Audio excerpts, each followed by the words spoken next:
history, we go back to 1786, and George Washington basically took the land from the Cherokee in 1786. Our old website said it was a land grant. I'm not sure who granted what, but George grabbed the land, and this was Cherokee land. And the founders of Knoxville that came in, the white folks that came in and settled and started the town. The Howells were part of that original group. So your Blunts and your the Ramseys and all those names. And McDonald's. That's how McDonald Road. They took that name to McDonald Road too. So that back in that day, so 1786, and the Howells were wonderful stewards of the land. So they cared for this huge amount of property that they had, and they gardened on it. They did fruit trees, and this area used to be huge fruit production. Smoky Mountains had all these huge apple farms. And so back in the day, they were producing and sending that food into the city. And this was where the family lived, and this was where the family worked. And the family had this property until 2001. And they sold the property to philanthropists who bought it up in order to start the Knoxville Botanical Garden and Arboretum. And on this property are some incredible trees that go back, that the Howe family cultivated. They're that away. So if you parked in that parking lot and you go down just a little bit and hang a right, there are trees that we call the cedars of Lebanon. And those are actually from Lebanon. That one of the Howells went to the Holy Lands in 1880, came back with seed and propagated and got the little trees going, and those are the ginormous trees that you see down there that are from the cedars. So those types of special trees are throughout the property, where they grabbed something and brought it from just like y'all going down to Florida, where they went off to a conference in 1920 to West Coast, so they'd come back with redwoods and stick them in the ground. So we've got some neat stuff around here. And the whole property that we have is 47 acres. It used to include where CEC is across the streets. Community Evangelistic purchased 16 acres back 26 years ago, 25 years ago. So when you're out here looking over across Boyd's Bridge, it feels, you can see where this was all one large property.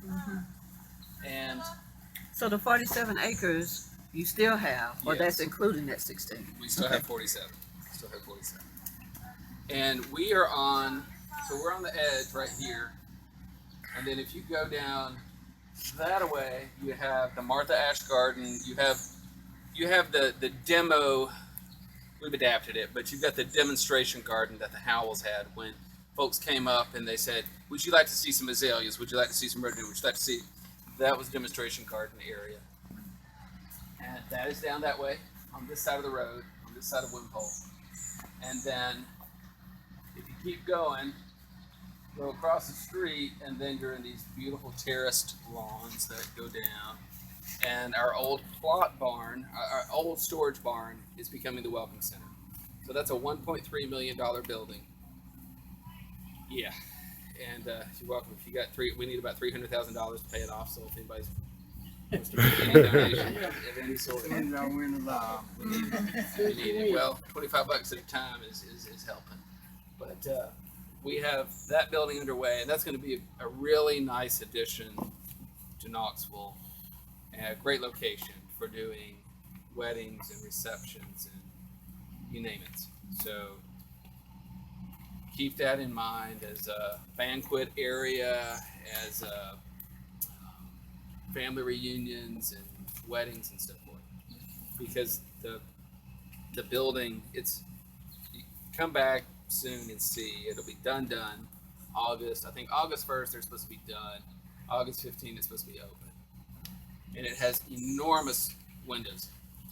So fairly simple inside, but the view is incredible. And so it's bustling down there. We have a lot of gardeners and got a lot of food. And what is that area called again? The Center for Urban Agriculture. And it's part of the Knoxville Botanical Garden and Arboretum. So we're all one. And it's been fun because for years, in so many ways, but one of the cool things, the folks who made the purchase always wanted this. We're trying to figure out what do we do.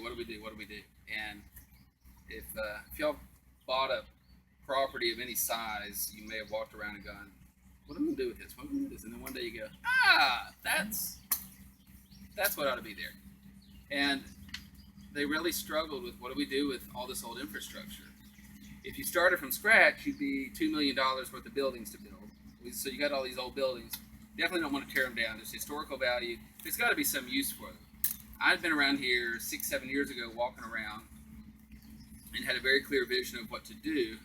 I'd end up back here 2.5-3 years ago, and we got to start on it. So take all this old infrastructure and run with it. And for many people in the community, there was a desire to garden. Some folks, their hips or their shoulders or whatever weren't going to let them go out and tear up the backyard anymore. So we got some of those gardeners. And then you got folks who rent or are in public housing and cannot do anything on their land and wanted a place to grow food. A lot of our African refugees from Burundi are gardening with us, who are living in Walter P. and a few other places. And out there you can get in big trouble just sticking a tomato plant in the ground next to your door. That will change, but for now that's the case. So they're here and growing, and that's been wonderful, and that'll be long term. What are they growing? Because somebody said that said it looked like corn, but is it corn? It is corn. Now last year they had crazy corn. We had a lot of names for the corn. I wonder if that's what he saw. Herbert Clemens. He's the one that was telling me about it. If he saw it last year. No, this year. No, it's corn. It's good. Okay. Okay, I got a question. How do people contact? I mean, what is your contact information for people that want to do this? My cell number is 865-591-8677. And they can get me, and then email is either robert@knoxgarden.org or farmingurbannokxville@gmail. Okay, and you say they can have like events here and things of that nature? Yes, and I'll put them in touch with event staff when it comes to scheduling events. Because he's not that sick. And if they're interested in gardening, then depending on the season and the time, we'll have space available. We may still have 4 spaces available in the family garden, which is the easiest access beds. Maybe.